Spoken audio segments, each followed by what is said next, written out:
नमस्कार दर्शक बंधु, कौन आपण माने जानिछंती कि केउं सबु गछ आम घरे रहिबा उचित आउ केउं सबु गछ न रहिले आम पाई शुभदायक होइथाए। वास्तव शास्त्र अनुसार केउं केउं गछ गुड़िक आपणक घरे बा घरर आखपाखरे रहिबा आपणक पाई शुभदायक अटे। तेबे प्रथमरे हेउची तुलसी गछ। आपणक घरे तुलसी गछटिए अछि बा वृंदावती अछंती ताहले जानि रखंतु जे नारायणकर मध्य विशेष कृपा आपणक उपरे अछि।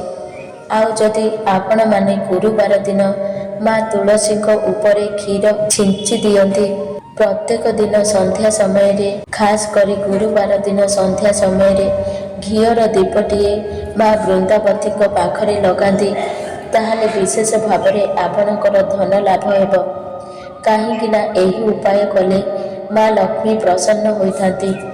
आपणकर जहाँ भी आर्थिक समस्या थिबो सेथिरु आपण माने मुक्ति पाई पारिबे।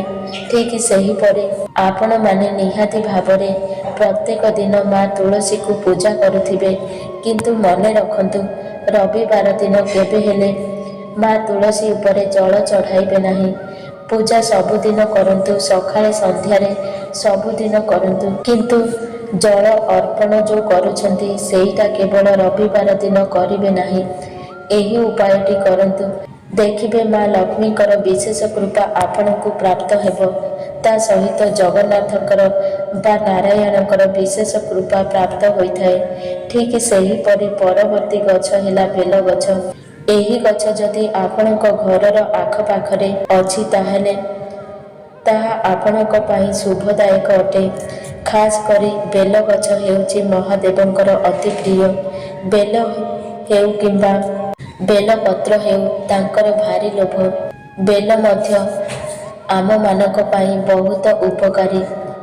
जदि जेउ माने बेल प्रत्येक दिन सेवन करती ताहले मध्य पेटर बहुत समस्या दूर होइथाए।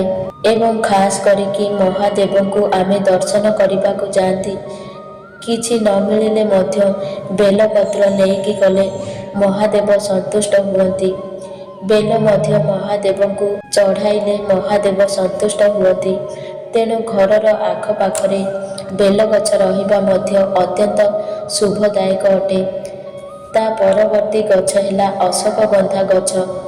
अशोकगंधा गछ जदि आपण माने निज घरर आखपाखरे लगाती ताहले जानि रखंतु जे एही गछ पाखरे एतिकी सामर्थ्य अछि जे आपणकर प्रत्येक वास्तु दोष दूर करिपारे। अशोकगंधा गछकु लगेइले कौन हेबना आपणकर प्रति मुहूर्त्तरे शुभता बढ़ाई थाए। आपणकर सबुबेले शुभ हेब। आउ आपणकर जीवन को सरस सुंदरमय एहा करिथाए। तेणु अशोकगंधा गछटी जदि आपणक बाड़ीरे किंबा घरर आखपाखरे लगाती ताहले एहा मध्य आपणक पाई अत्यंत मंगलमय हेब। परवर्ती गछटी हेला अँला गछ। अँला गछ जदि रहिला ताहले एहा शुभदायक बोली कुहा जायछि। जदि आपण माने जानि नाहंती ताहले जानि रखंतु आपणक बाड़ीरे जदि अँला गछ अछि ताहले आपण संपूर्ण भावरे सुस्थ अछंती। काहींकिना अँला गछटी बहुत उपयोगी। खास करी अँला गछटी जदि उत्तर पूर्व दिगरे अछि ताहले एहा बहुत शुभ। आपण माने जदि प्रतिदिन अँला गछर पूजन करती ताहले मध्य एहा आपणक पाई बहुत लाभकारी होइथाए। धार्मिक मान्यता अनुसारे अँला गछरे समस्त देवी देवता निवास करिथांती एवं अँला को मध्य भगवान नारायणक पाखरे भोग लगाई पारिबे। तेणु मने रखंतु जदि प्रत्येक दिन अँला गछर पूजा करती जदि आपणक बाड़ीरे एही गछटी को लगाती ताहले जानि रखंतु जे एहा आपणक पाई बहुत भाग्यशाली साब्यस्त हेब। कार्तिक मासरे स्वयं नारायण एही अँला गछरे निवास करती।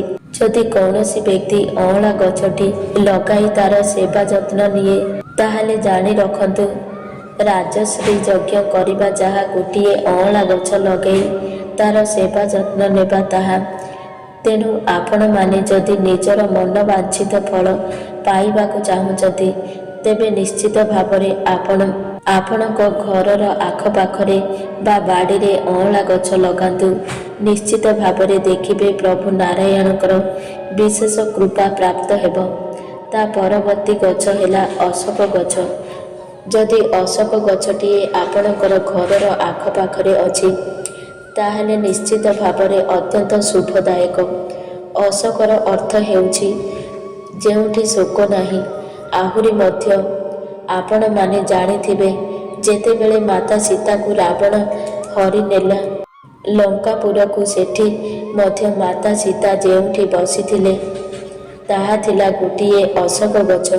ତେଣୁ ଅଶୋକ ଗଛ ଏକ ପବିତ୍ର ଗଛ। ଯଦି ଏହାକୁ ଆପଣ ଘରର ଆଖପାଖରେ ଲଗାଇବେ, ବହୁତ ଶୁଭ ହୋଇଥାଏ।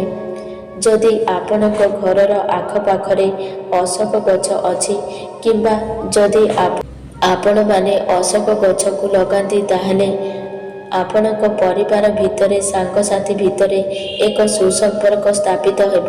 ଆପଣ ଘର ଭିତରେ ସମସ୍ତେ ଏକଜୁଟ ହୋଇ ରହିବେ। ଧନର ସମସ୍ୟା ବହୁତ କମ୍ ଦେଖାଦେବ। ଆପଣଙ୍କ ଘରେ ଅକାଳ ମୃତ୍ୟୁ ହେବ ନାହିଁ। ତେଣୁ ନିହାତି ଭାବରେ ଅଶୋକ ଗଛ ଲଗାନ୍ତୁ।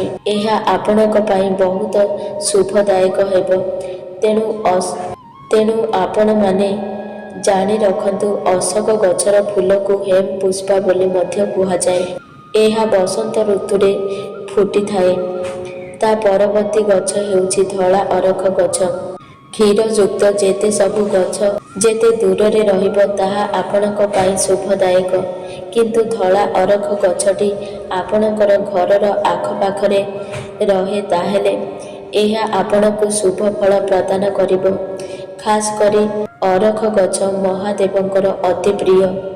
ଆପଣମାନେ ଯଦି ମହାଦେବଙ୍କୁ ଅରଖ ଫୁଲ, ଫଳ, ପତ୍ର ଅର୍ପଣ କରନ୍ତି, ତାହେଲେ ମହାଦେବ ବହୁତ ଜଲ୍ଦି ପ୍ରସନ୍ନ ହୁଅନ୍ତି, ବା ଏହା ହେଉଛି ମହାଦେବଙ୍କର ଅତି ପ୍ରିୟ।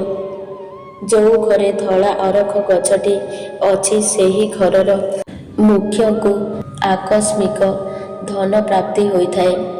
ଯେତେବେଳେ ଧନର ସମସ୍ୟା ଦେଖାଦେବ, ସେତେବେଳେ କେଉଁଠି ନା କେଉଁଠି ଧନ ଚାଲି ଆସିବ, ଆଉ ଆପଣଙ୍କର ସେ କାମଟି ସମ୍ପୂର୍ଣ୍ଣ ହୋଇଯିବ।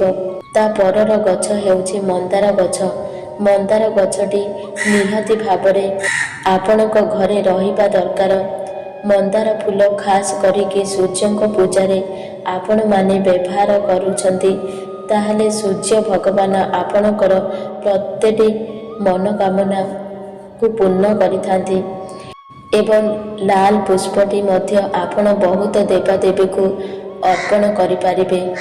ଖାସ୍ କରିକି ଯଦି ଲାଲ ମନ୍ଦାର ଗଛଟିଏ ଆପଣଙ୍କ ଘରେ ଅଛି, ତାହେଲେ ଜାଣି ରଖନ୍ତୁ, ମଙ୍ଗଳ ଗ୍ରହଙ୍କର ପ୍ରତ୍ୟେକଟି ଦୋଷରୁ ମଧ୍ୟ ଆମକୁ ବହୁତ ମାତ୍ରାରେ ରକ୍ଷା ମିଳିଥାଏ।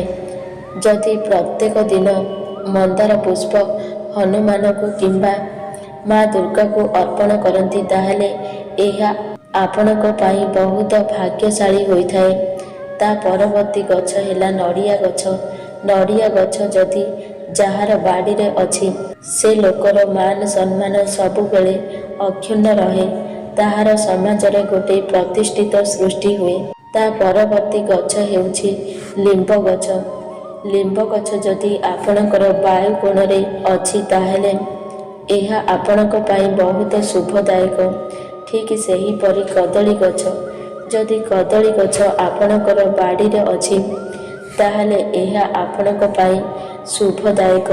କିନ୍ତୁ ଏହା ଯଦି ଆପଣଙ୍କର ଉତ୍ତର, ପୂର୍ବ ବା ଈଶାନ କୋଣରେ ଅବସ୍ଥିତ ଅଛି, ତାହେଲେ ଏହା ଶୁଭଦାୟକ ହୋଇଥାଏ।